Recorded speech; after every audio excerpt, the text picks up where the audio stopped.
My husband committed to 6 more years in the military without informing me, then spent his re-up bonus on jewelry for a different woman. When I faced him at the FRG Christmas gathering, he called me crazy and snapped, "You knew what you signed up for." I just stared at him. That was 8 months past. This morning, he stood outside my home in tears. Can you imagine dedicating 20 years of your life, sacrificing everything for someone else's dream, only to discover their entire existence was a carefully constructed lie? My mom lived that nightmare, and what she uncovered at a holiday party didn't just expose a betrayal. It detonated our world and revealed a decades-long deception that shattered everything we thought we knew. My mom? She was the living embodiment of a military spouse. The kind of woman who could pack up an entire house in under 48 hours, make lifelong friends on a new base before the moving truck was even unpacked, and somehow, miraculously, keep 3 kids fed, clothed, and in school through 8 different moves across continents. She ran every FRG meeting when my dad was deployed, organized care packages for his entire unit, and never once missed sending him his favorite beef jerky, even when money was so tight we were eating ramen for a week. Other spouses? They called her at 3 a.m. when they just couldn't face another night alone. She was their rock, their silent strength. Dad was finally coming up on his 20 years in the service. 20 years. And Mom? She'd been planning for this moment since his 3rd deployment. She'd saved every single penny she could, meticulously researched real estate in Colorado, where her sister lived, even picked out the exact house she wanted with this perfect wraparound porch. Just 1 more year, she'd constantly say, her eyes shining with hope. Then we can finally plant roots, have a real home, the kids can finish high school in one place. She lived for that dream. His re-enlistment ceremony was supposed to be next Tuesday. But Mom, bless her heart, she thought it was his retirement ceremony. She'd invited her whole family from Colorado. Bought a beautiful new dress. Hell, she even made a photo album of all our moves, lovingly titled The Journey to Home. I remember helping her glue every single picture. There was one of her crying in the driveway of our first base housing, pregnant with me. Another of her painting my sister's room for the 4th time, in a different house. Underneath, she'd written little notes, little heartbreaks, move number 3, left behind the garden I planted.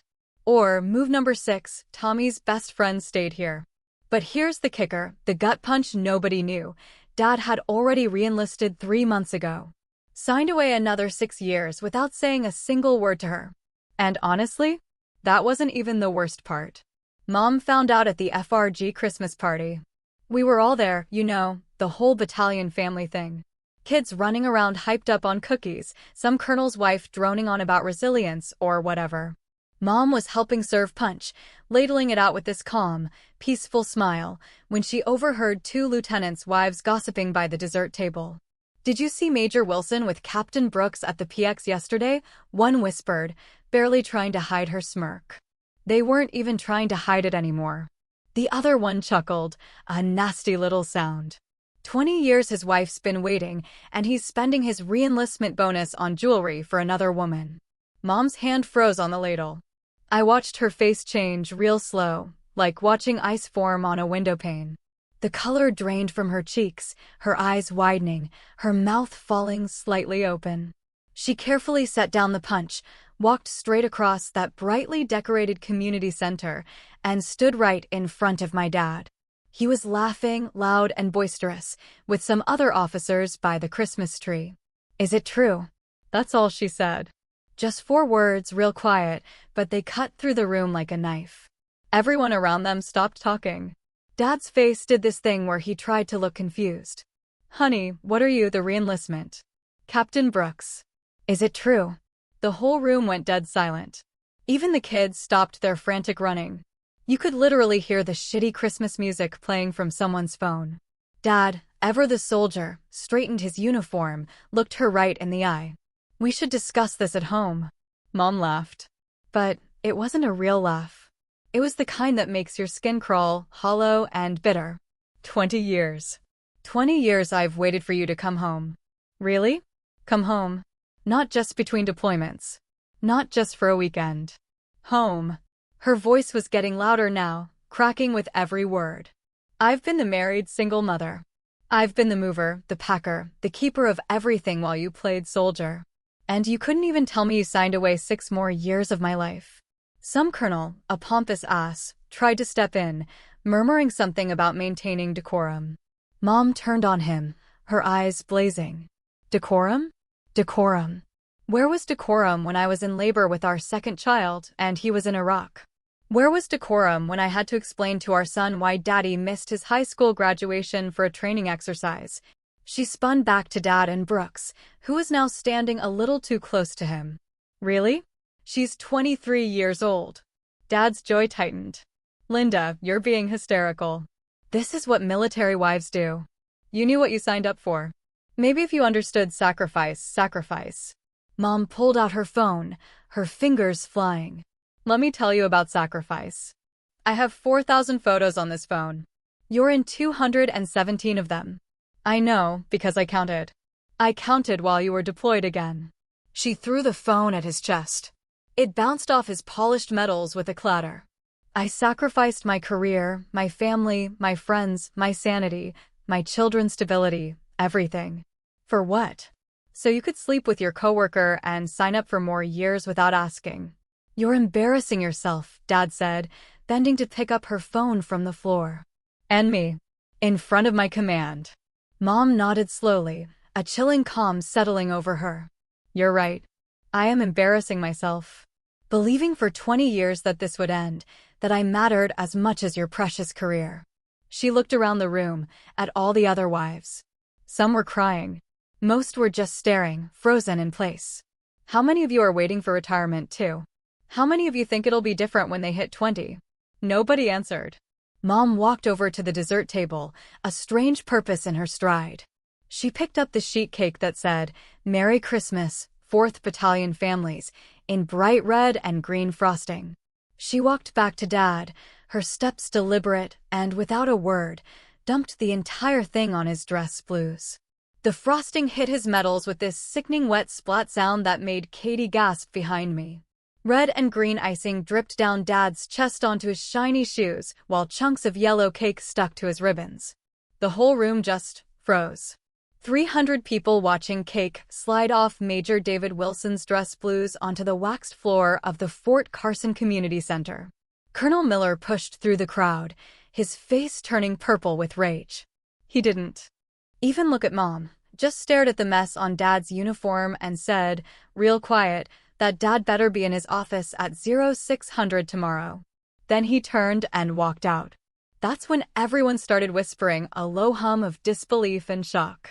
Mom stood there for maybe 5 more seconds, watching the frosting pool around Dad's feet before she turned and headed for the door.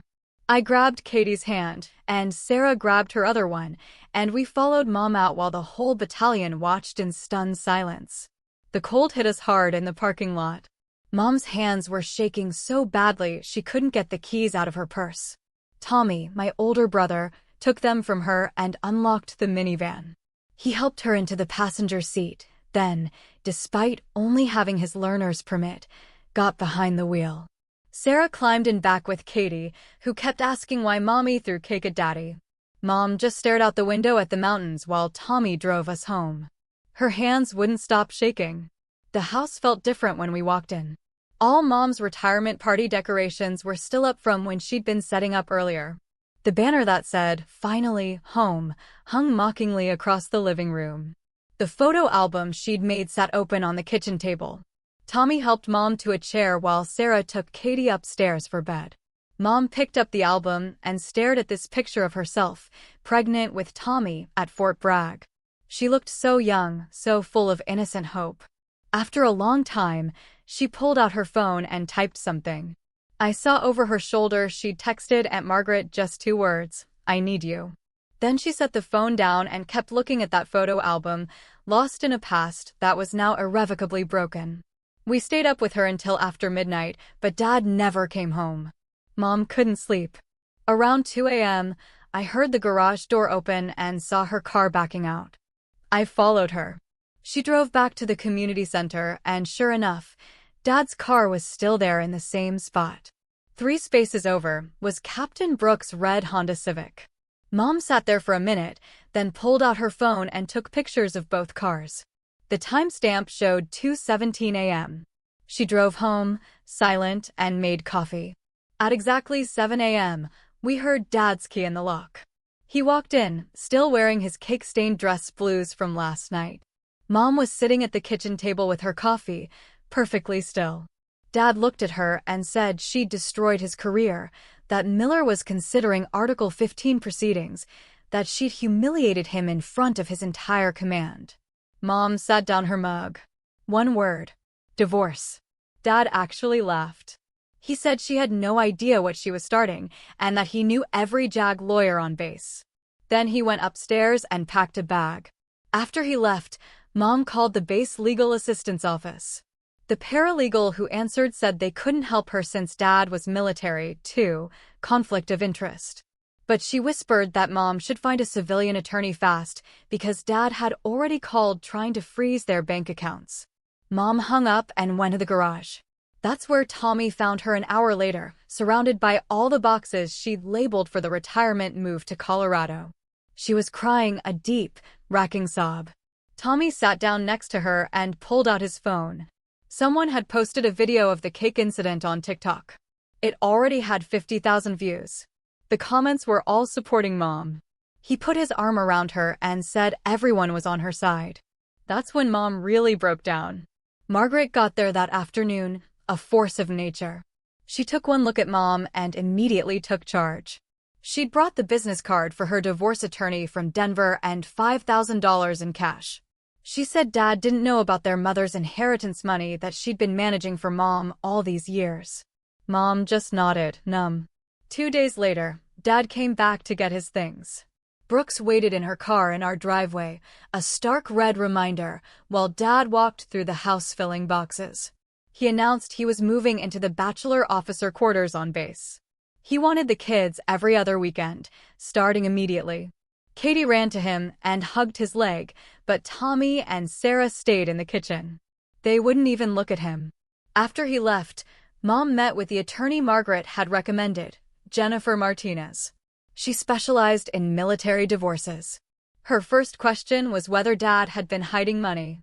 She explained that re-enlistment bonuses for 20-year majors were typically $45,000. Mom checked every account she had access to. That money was nowhere. The next morning, an official envelope showed up at our door with the base housing office seal on it. I opened it right there on the porch, my hands starting to shake. Dad had removed me as an authorized resident 3 days ago. I had 30 days to vacate the premises. The letter said only service members and their listed dependents could occupy military housing. My name wasn't on the list anymore. I walked back inside and found Tommy at the kitchen table doing his calculus homework. He looked up when I came in, and I saw the dark circles under his eyes. He'd been staying up late helping Katie with her nightmares while I was dealing with lawyers and paperwork. My 17-year-old was being the parent I should have been. I sat down next to him, and he pushed his homework aside. He told me he'd been handling things so I could focus on the divorce stuff. Said he knew I needed to fight Dad, but the girls needed someone stable right now. That's when Sarah came downstairs, carrying this beat-up purple notebook. She sat across from us and opened it to the first page. December 15, 2014, it said at the top. Dad missed my piano recital for an optional training exercise. She flipped through page after page. Every birthday he missed, every school play, every parent-teacher conference. She'd been tracking it all since she was 10 years old. 6 years of documentation. She pushed the notebook across the table and said she knew I'd need it someday. My heart ached for her. The phone rang before I could respond. It was Janet Morrison, the FRG president. She said we needed to talk about my position as volunteer coordinator. Half the wives were demanding I step down after the Christmas party incident. The other half said they'd quit if I was forced out. Janet's voice got quiet, and she said David had been calling people, telling them I was having a mental breakdown, that I was unstable and shouldn't be around the other families. She didn't believe him, but some of the senior officers' wives were listening. I thanked her, trying to keep my voice steady, and hung up. 2 hours later, I was at Katie's elementary school because they'd called about an emergency. I found David in the principal's office with a stack of forms. He was trying to remove me from the authorized pickup list and change the emergency contacts to just himself and Brooks. The principal, Mrs. Wright, a formidable woman, was refusing to make any changes without my written consent. David stood up when I walked in and started yelling about parental alienation. Said I was poisoning the kids against him, that I was keeping them from their father. Mrs. Wright called security when he grabbed my arm. 2 security guards had to escort him out while he kept shouting about his rights as a father. The principal apologized and assured me nothing would change without my permission. Jennifer called that afternoon with news about the financial records. She'd gotten the subpoena approved and found the reenlistment bonus. All $45,000 sitting in an account David opened 3 months ago at a credit union off base. Just his name on it. But that wasn't the worst part. There were charges going back 6 months. Jewelry purchases at the mall, hotel rooms at the Broadmoor, expensive dinners at restaurants I'd never been to. The affair started way before the reenlistment. He'd been planning this for half a year. Margaret picked me up the next morning and drove me to a therapist who specialized in military spouse trauma. Dr. Patricia Reeves had a small office near the base. I sat in her beige waiting room for 10 minutes before she called me in. I couldn't talk at first. 20 years of stuff, of silent suffering, just sat there in my throat, a thick, suffocating knot. She waited, didn't push. Finally, I started talking. About the first deployment, when I was 22 and pregnant and alone. About the second one, when Tommy was a baby and I had mastitis and no help. About all the moves and the lost friends and the careers I never started. She listened to all of it.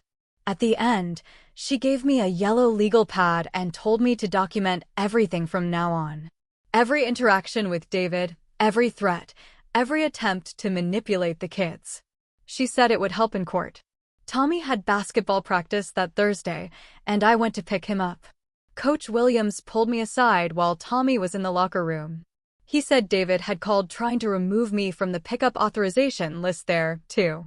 Coach Williams was a retired sergeant major who'd seen plenty of messy military divorces. He told me he'd informed Major Wilson exactly where he could shove his requests.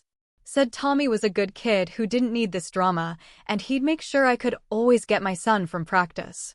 It was a small victory, but God, I needed it. When I got home, I decided to check the mail since David hadn't been by in days. That's when I found them. Credit card statements hidden behind the water bill. 3 different cards I didn't even know existed. $30,000 in debt. All recent charges. I went through every transaction. A $1,200 bracelet from Tiffany. Monthly payments on an apartment lease off base. Furniture from Ashley Home Store. He'd been setting up a whole new life with Brooks using credit cards in both our names. My credit was destroyed and I hadn't even known. Katie found me crying over the statements. She climbed into my lap and asked if Daddy didn't love us anymore. I held her tight and tried to find the right words. I told her Daddy loved her, but sometimes adults make choices that hurt other people. She looked up at me with those big brown eyes and said she knew. Said it was like when he promised to come to her spring play but went to work instead. Or when he said he'd teach her to ride a bike, but never did. Even my 8-year-old had figured it out. 2 days before Christmas, the doorbell rang. It was Chaplain Morrison from the battalion. He wasn't there officially, he said. Just as a concerned friend. He sat in my living room and told me several senior NCO wives had come to him about David and Brooks. They'd seen them together at restaurants, at the movies, even at a hotel in Denver 6 months ago. He couldn't take sides in a divorce, but he suggested I request David's deployment records from personnel. Said there might be discrepancies between his official travel and where he actually was. Gave me the form number and the office to contact. I spent the next 2 days at the personnel office, filling out forms and waiting for records to print. The clerk kept giving me these looks like she knew exactly what I was doing. December 21st, I needed groceries and headed to the commissary, even though I usually avoided it on weekends when it was packed with families. I was grabbing milk when I saw Captain Brooks at the deli counter. She turned to reach for something, and that's when I saw it. My grandmother's antique sapphire ring on her right hand. The one that went missing during our move from Germany 3 years ago. The one I'd filed an insurance claim for. The one I'd cried about losing because it was supposed to go to Sarah. Captain Brooks saw me staring and actually smirked. She knew I couldn't prove anything without making another scene. I left my cart right there and walked out. Called Jennifer from the parking lot and told her to file the papers immediately. She'd been waiting for my go-ahead and said Major would be served at his office tomorrow morning. I knew this would blow everything up, but I was done being careful. I was done being silent. December 23rd, I parked across from the base legal office at 0900, watching the process server walk in with the papers. 20 minutes later, Major came storming out, holding the envelope. He looked right at my car, and I didn't look away. His face went from confused to pure rage when he realized I was watching him. He started walking toward me, but his phone rang, and he stopped to answer it. Probably his lawyer. I drove home and found Margaret already there with boxes. She'd driven down from Colorado to help me pack his stuff. We started with the bedroom, and that's when we found them. Love letters from Captain Brooks hidden inside his field manuals. Dated from his last deployment when I was sending care packages every week full of hope. She was writing about their future together while I was writing about Tommy's grades and Sarah's dance recital. Margaret held me while I threw up in the bathroom. Christmas Eve came, and I tried to make it normal for the kids. We were decorating cookies when the doorbell rang at 11 p.m. Major. Drunk and yelling about taking the kids for Christmas morning. Tommy grabbed his phone and started recording while Margaret called the MPs. He kept screaming about how I'd ruined his career and his life. The kids watched from the stairs as the MPs cuffed him and put him in the patrol car. Katie was crying, her little body shaking, and Sarah just stood there, frozen, a silent scream in her eyes. The arrest report would help my case, but watching my kids see their dad like that broke something in me. December 26th, Colonel Miller called personally. Said Major's security clearance was under review after the arrest. Then he mentioned something about the family care plans Major filed during deployments. Said I might want to request copies because there were some interesting inconsistencies about who was listed as emergency contacts. Jennifer scheduled Captain Brooks' deposition for the 27th. Captain Brooks showed up thinking she'd help Major. But when Jennifer showed her photos from family events on the same dates she claimed they were together, her story changed. She admitted the affair but said Major told her we were separated. When she saw the family Christmas card from last year, she went pale. Her testimony became our strongest evidence. December 28th, Tommy asked to talk to me alone. He pulled out his laptop and showed me audio files. He'd been recording Major's phone calls to the house for months, using an app on his computer. Said he was worried about me after seeing how Major acted during his last visit home. The recordings had Major talking to someone named Marcus Bradley about moving money around. Tommy had 43 recordings total. I hugged him, tears streaming down my face, and told him he shouldn't have had to do that, but I was so incredibly proud of him for protecting our family. Jennifer ran the name Marcus Bradley and found out he'd been helping Major invest deployment pay in cryptocurrency accounts I never knew existed. The digital wallet had $75,000 that should have been in our savings.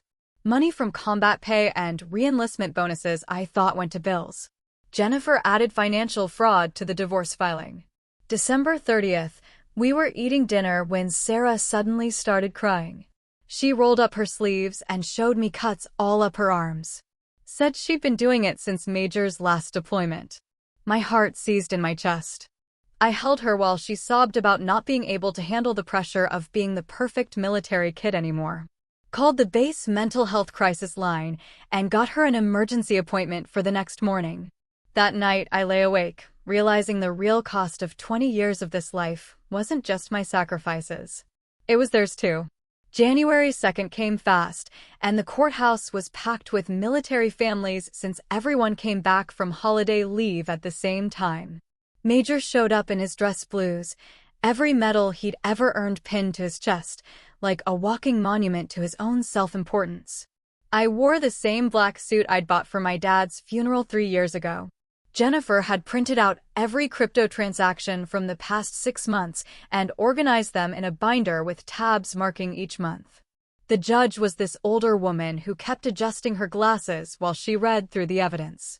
Major tried to explain how the crypto was just an investment for our future. But Jennifer pulled up the blockchain showing transfers to Captain Brooks' wallet address that matched dates when he claimed to be at training exercises. The judge asked him directly if he'd been hiding assets, and he started talking about his service record and sacrifice for the country, a desperate plea. She cut him off and ordered $3,000 monthly support. Plus, he had to keep us on his military health insurance. Major's face went red, but he couldn't say anything with his JAG lawyer right there, silently fuming. 2 days later, I ran into Jessica from the spouses coffee group at the commissary, and she pulled me aside near the frozen foods. She told me Major had been going around the battalion telling everyone I was having a mental breakdown and making up stories about him. Said he'd even talked to the family readiness officer about getting emergency custody because I was unstable. I started showing up at every battalion event after that. The monthly spouse luncheon where I helped set up tables. The change of command ceremony where I stood in the front row, smiling. The kids' Easter egg hunt where I volunteered to hide eggs. Major would see me there, acting completely normal, while he was getting more and more stressed about the investigation Jennifer had told me was happening behind the scenes. Katie's teacher called me in the second week of January, saying Katie had been telling all her classmates that her daddy was a hero who fought bad guys and saved people. She'd been drawing pictures of him in uniform, fighting monsters, and telling kids that he was too busy being a hero to come to school events. The teacher said it seemed like Katie was trying to convince herself more than anyone else.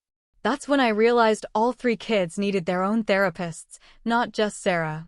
Margaret was staying with us to help with the kids, and she was going through mail when she found credit card statements I didn't recognize.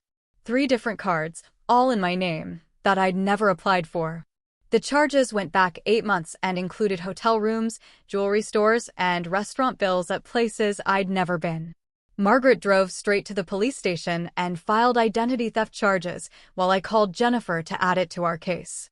The fraud department said this was becoming common in military divorces where one spouse had access to all the personal information needed to open accounts. Just another layer of betrayal. Brooks showed up at my house on a Tuesday morning when the kids were at school. She stood on my porch in civilian clothes, looking smaller than I'd ever seen her, almost timid. Said she wanted to testify about everything if I agreed not to sue her for alienation of affection.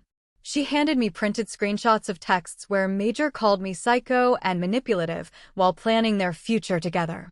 Messages where he said I was too stupid to find the money he was hiding.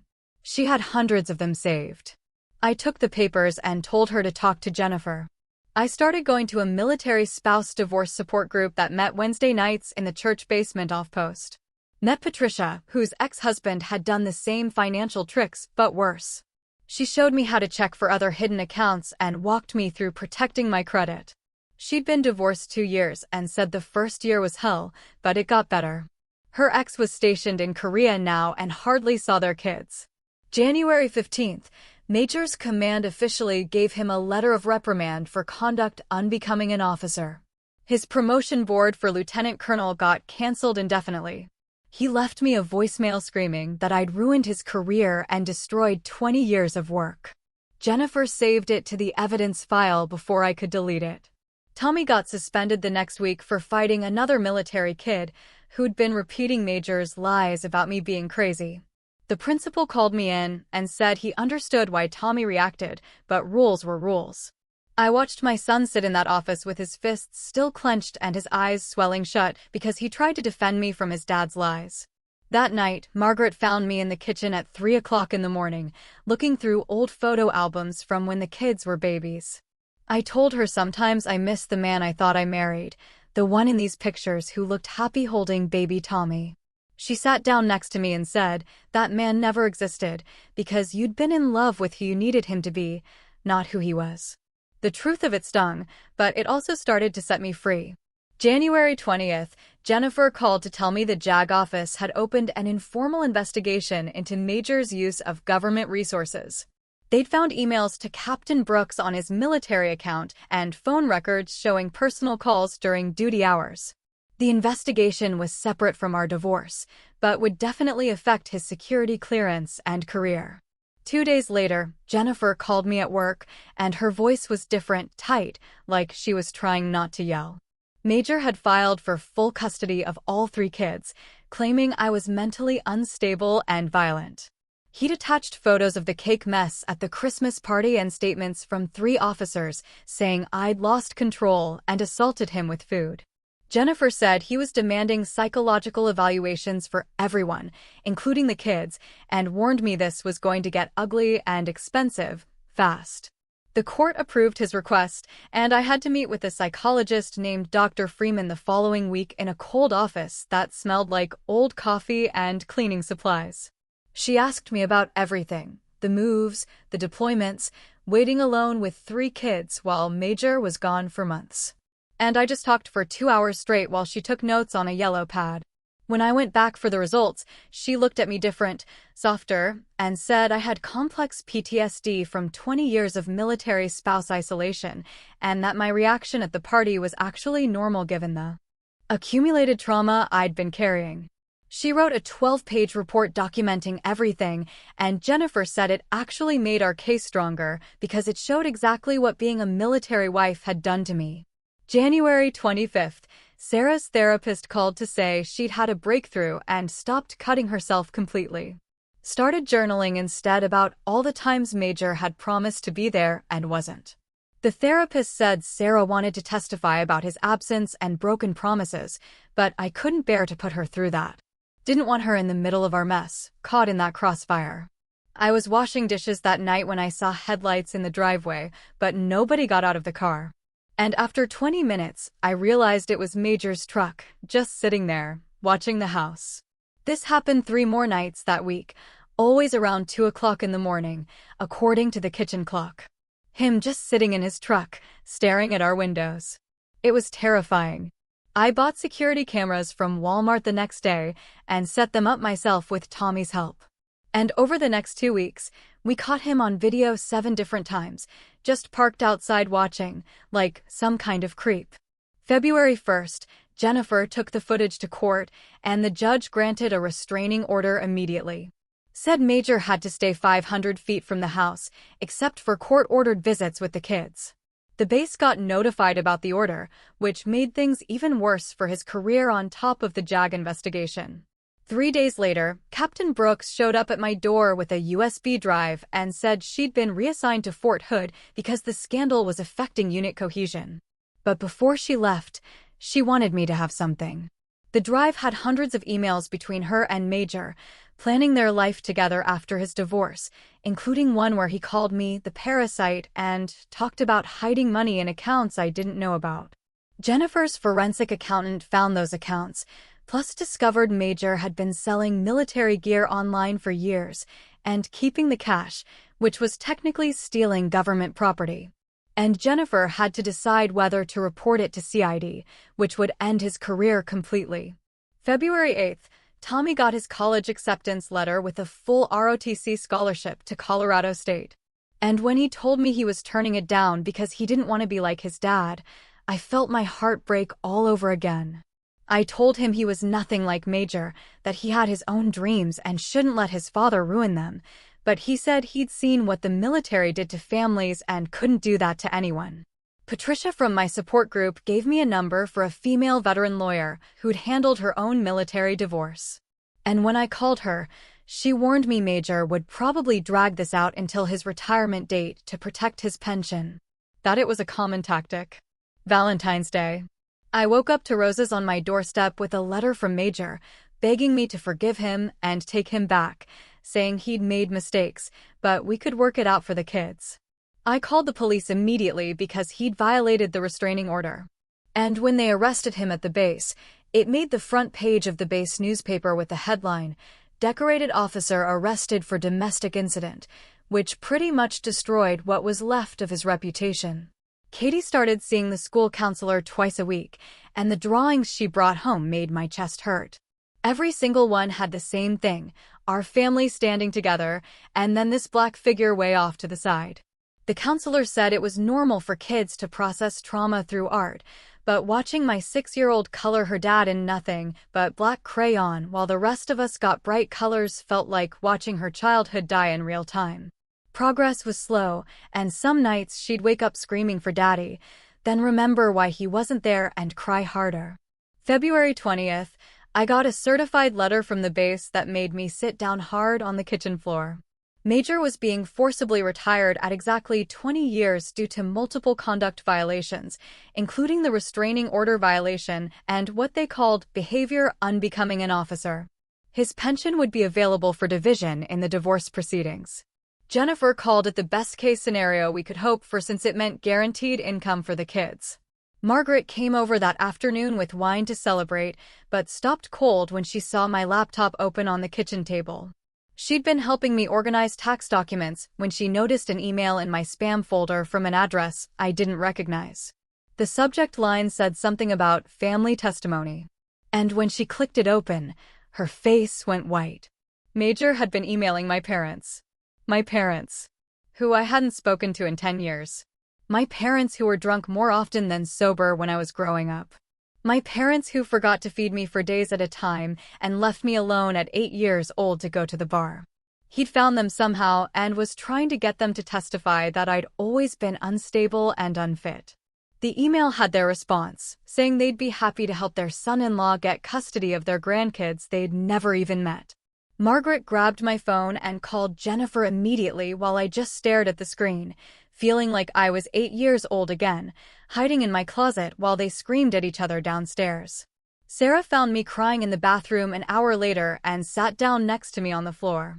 She said she wanted to go to the next court hearing and pulled out this letter she'd written to the judge about wanting to live with me. Her therapist had helped her write it and thought it would be good for her healing process. I read it right there on the bathroom floor and realized my 14-year-old daughter was stronger than I'd ever been at her age.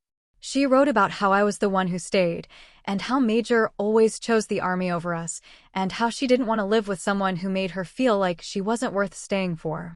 My chest swelled with pride and a fierce, protective love.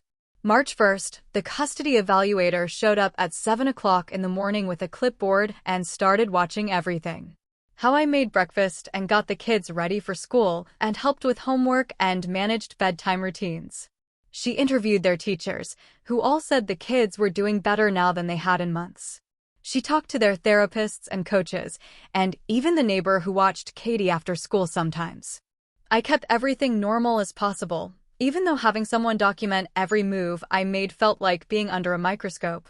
Margaret stayed close that whole week, helping with dinners and school runs so I wouldn't look overwhelmed. Then Jennifer called with news that made my skin crawl. Major was already dating some private who'd just turned 21. Part of me felt relief, thinking maybe he'd leave us alone now, but mostly I worried about this girl who had no idea what she was getting into. The evaluator scheduled Major's visitation observation for the next Saturday, and it went exactly as bad as I knew it would. Katie wrapped herself around my leg and wouldn't let go, no matter how much Major demanded she come with him. Tommy flat out refused to get in his car. And when Major grabbed his arm, Tommy pulled away and said he'd call the police if Major touched him again. Sarah went but didn't say a single word the entire visit, according to the evaluator's notes. Major lost it completely and started yelling at Tommy right there in my driveway about respect and following orders, like Tommy was one of his soldiers instead of his 15-year-old son. The evaluator wrote everything down, and I saw her taking pictures of Tommy's face when he started crying. March 10th. I was making dinner when I heard car doors slamming and drunk voices in my front yard. My parents had somehow gotten my address and showed up, demanding to see their grandchildren they'd abandoned before the kids were even born. They were both wasted, and my mom was screaming about her rights as a grandmother, while my dad pounded on the door so hard the frame shook. Margaret called 911 while I got the kids upstairs and locked them in my bedroom. Tommy stood guard at the door with his baseball bat while Sarah held Katie, who was sobbing. The police showed up fast and arrested them both for drunk and disorderly, but not before the whole neighborhood saw the show. Jennifer said it actually helped our case because it showed I'd protect the kids from any threat, even my own parents. Tommy met with the custody evaluator the next week and brought his own evidence. 3 years worth of text messages where Major canceled on his games and school events and birthdays for training exercises or optional deployments or unit functions. Screenshots of Major saying his career came first and the family needed to understand that. Messages where Tommy begged his dad to come to just one baseball game and Major responded that military service required sacrifice from everyone. The evaluator asked Tommy what he wanted, and Tommy said he wanted to stay with the parent who actually showed up. The last thing Jennifer discovered before our next hearing was that Major had never updated his military life insurance after the divorce filing. Me and the kids were still the beneficiaries of a $400,000 policy, and he couldn't change it now without court permission because of the divorce proceedings. It was a small win, but knowing the kids would have that security if something happened felt like the first deep breath I'd taken in months. March 15th came with a thick envelope from the custody evaluator that Jennifer handed me in her office with this look on her face, like she was giving me a winning lottery ticket.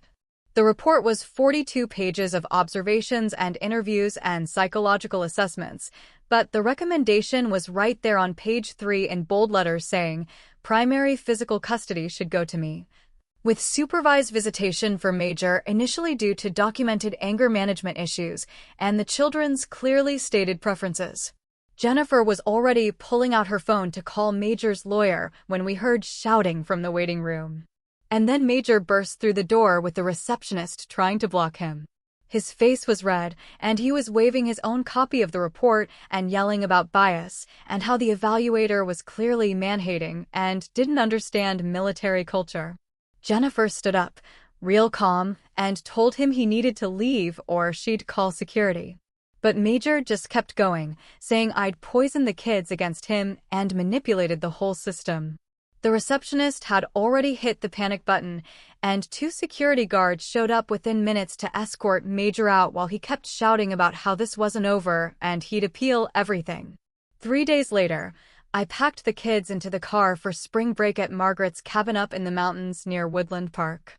Tommy actually smiled when we pulled up to the A-frame house surrounded by pine trees, and Sarah immediately grabbed Katie's hand to go explore the creek out back. We spent the whole week doing normal stuff like making pancakes and playing board games and hiking to this waterfall Margaret knew about. Katie didn't ask about her dad once, and Tommy started talking about maybe trying out for the school play next year. Sarah helped me cook dinner every night, and we'd stay up late watching old movies on Margaret's ancient VHS player. On our last night there, Katie crawled into my lap during the movie and whispered that she wished we could stay forever. When we got back, Jennifer called to say Major's lawyer had requested mediation instead of going to trial. She explained that they were probably realizing they were losing, and trials are expensive, plus traumatic for everyone, especially the kids. I agreed, but told her I had firm boundaries about what I'd accept, including supervised visitation until Major completed anger management and full physical custody for me. Jennifer said she'd draft up our terms and send them over. That same week, Sarah asked if I could read her college essay for her AP English class about resilience. She handed me her laptop, and I started reading about this woman who'd given up everything for her family and spent 20 years invisible until she finally learned to fight back. It took me 3 sentences to realize she was writing about me. She described watching me pack up our lives over and over and seeing me cry in the car after dropping Dad at the airport for deployments, and how I'd finally stood up at that Christmas party. The last paragraph said her mom taught her that real strength isn't staying silent, but knowing when to speak up. I had to close the laptop because I couldn't see through the tears. April 1st came fast, and we showed up at the mediator's office downtown in this boring gray building. Major walked in wearing jeans and a polo shirt instead of his uniform, and he looked smaller somehow, older, without all those ribbons and medals. The mediator was this older woman named Patricia who'd been doing military divorces for 15 years. Major started right away, offering a 60/40 custody split, saying he should get them summers and every other weekend. I told Patricia that wouldn't work given the custody evaluator's recommendations and Major's refusal to address his anger issues. Patricia looked through all our documentation, and after 2 hours she sided with me, saying supervised visitation was appropriate until Major completed a certified anger management program. Major's lawyer whispered something to him, and his jaw got all tight, but he nodded. Then we moved to finances, and Major tried to claim he should keep his entire pension because I never worked or contributed financially. Jennifer pulled out 3 boxes of documentation she'd been collecting for months.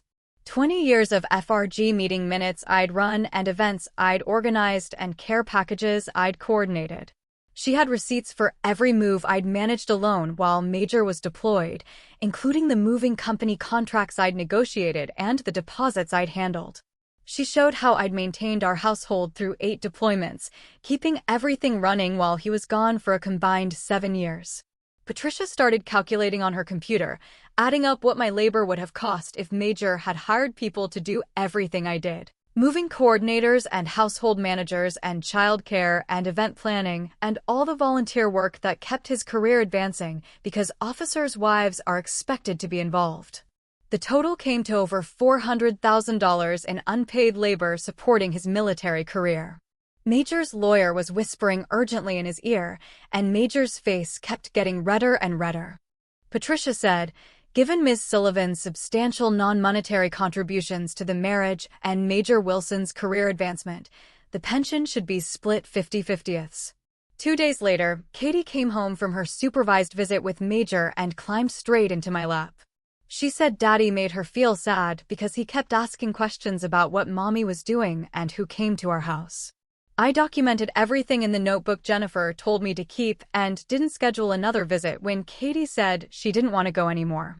At my next support group meeting, Patricia mentioned that Major had been calling around to other military spouses trying to get dirt on me. She laughed, saying nobody would talk to him because word had spread about what he'd done. 20 years of helping other spouses through deployments and crises meant they had my back now.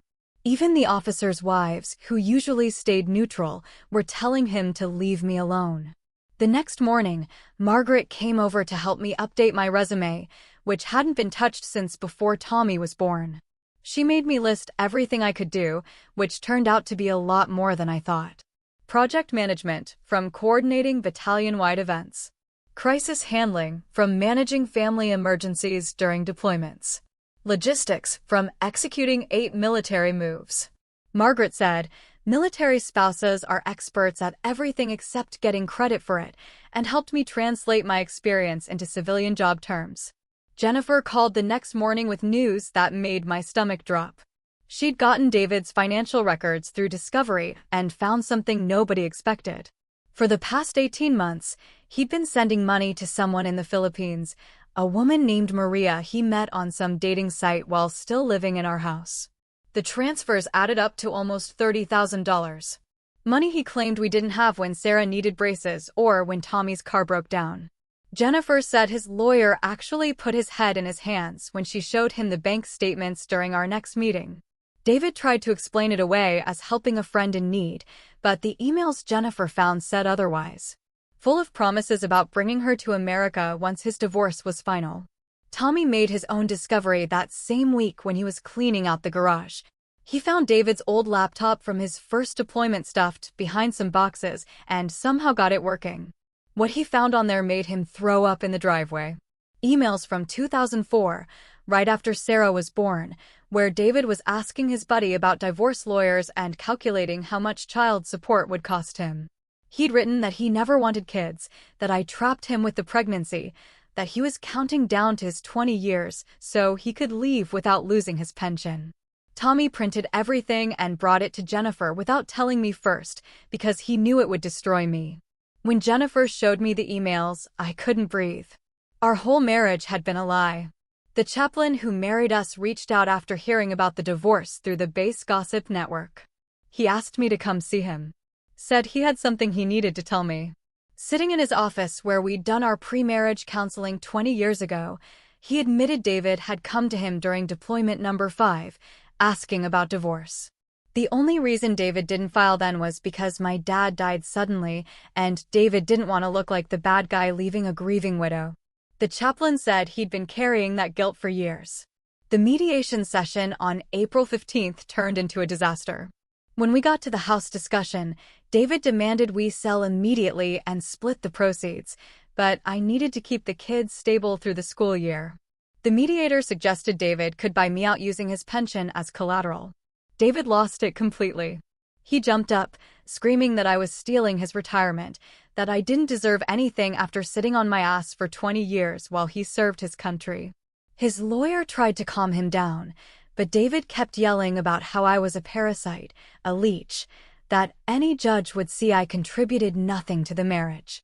Security had to escort him out when he kicked a chair across the room. His lawyer apologized to everyone and asked for a recess, looking like he was reconsidering taking this case at all. Margaret extended her stay another week to help me prepare for a possible trial since mediation was clearly failing. We spent hours going through boxes in the basement, organizing 20 years of evidence I didn't even know I had. Every photo album, every scrapbook, every calendar where I documented David's absences and my single parenting became evidence. Margaret pointed out that what I called memory keeping was actually documentation of abandonment. We practiced testimony questions with Jennifer, role-playing what I might face in court. It felt like preparing for battle, except this time I was the one with ammunition. Jennifer called on April 20th with the news we'd been waiting for. David's retirement was official as of May 1st, and his pension was now locked for division. For $1,000 a month he'd receive, and I was entitled to half of it for our 20 years of marriage. He couldn't hide it or claim hardship anymore. The numbers were set in stone by federal law. Sarah got her acceptance letter to art therapy camp that same day, something she never would have applied for when David was around, calling her drawings a waste of time. She'd been using art to process the divorce, creating these powerful pieces about family and loss that her teacher said showed real talent. Tommy helped her pack, the two of them closer than ever after everything they'd witnessed. They'd become each other's support system in ways that made me proud and sad at the same time. David made one last settlement offer through his lawyer on April 22nd. He wanted 70/30ths custody in my favor, but only 40% of the pension, and I could keep the house if I assumed all the debt he'd hidden, including the credit cards he'd opened in my name. Jennifer countered immediately with 90/10ths custody, 50% of the pension, and he pays his own fraud debt. She said his financial infidelity and the Philippine situation made him look terrible to any judge. The best news came on April 25th when I got a call from a nonprofit in Denver that Margaret had connected me with.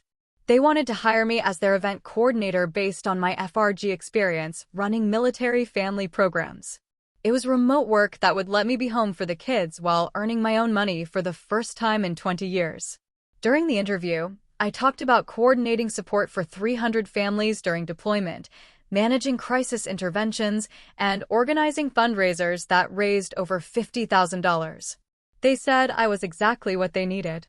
3 weeks later, David's lawyer called Jennifer's office to withdraw from the case. I was there, going over discovery documents when Jennifer put him on speaker, and we heard him say he couldn't work with a client who kept lying to his own counsel. That made 4 lawyers in 5 months who dropped David as a client. The judge wasn't happy when we showed up for the next hearing, and David asked for another delay to find new representation. She leaned forward at her bench and told him any more delays would be considered bad faith, and she was. Awkward as hell, but we kept it civil because that's what the court ordered and what the kids needed from us now. On May 15th, I went to my first FRG meeting since the divorce was final and walked into that room as a divorced woman, not a military spouse. The newer wives looked at me different now, with respect instead of pity. And when they asked for advice, I just told them to document everything. Sarah finished her therapy program the next week, and her therapist said she'd developed really healthy ways to deal with everything that happened. Her final art project was this phoenix rising up from ashes made of cut-up military uniforms, and I framed it immediately. The first pension payment and child support hit my account on the 20th, and I took all 3 kids to pick out whatever they wanted for their rooms. Tommy chose these dark blue curtains, and Sarah got fairy lights, and Katie picked out rainbow sheets and a unicorn lamp. Our house started looking like actual people lived there instead of some base housing copy where everything had to be regulation beige. Tommy graduated high school with honors on May 28th, and David showed up but sat way in the back by himself. When Tommy gave his speech, he thanked both parents, but then looked right at me and said, "Strength isn't about rank or power, but standing up for truth." 2 days later, on the 30th, Katie helped me plant flowers in the backyard for the first time ever since I never saw the point before. She got dirt all over her new shoes and asked if these were permanent flowers, and I told her, "Yes, baby. These are permanent." Memorial Day came, and I stood in my backyard watching the kids play on the swing set we just bought with David's pension money. The house was officially ours now, and my job started full-time on Monday, and everything felt like it was finally real and solid. I opened my laptop and started typing my story, beginning with the same words I'd written 20 years ago in my first journal entry. My mom was the definition of a military spouse, but I'm defining myself now. And I posted it online, hoping maybe it would help someone else. Within an hour, I had dozens of messages from other military spouses, asking how I did it and telling me their own stories of waiting and sacrifice. I realized this wasn't just my story anymore, but something bigger that needed to be told for all of us who'd been invisible for so long. This journey, this fight, it taught me so much about resilience, about the hidden strength we all carry. It was hell, but it was also the beginning of everything. Have you ever faced a moment where you realized you had to fight for yourself, even when it felt like the entire world was against you? What did that moment look like for you? Tell me your story in the comments below. I really want to hear it.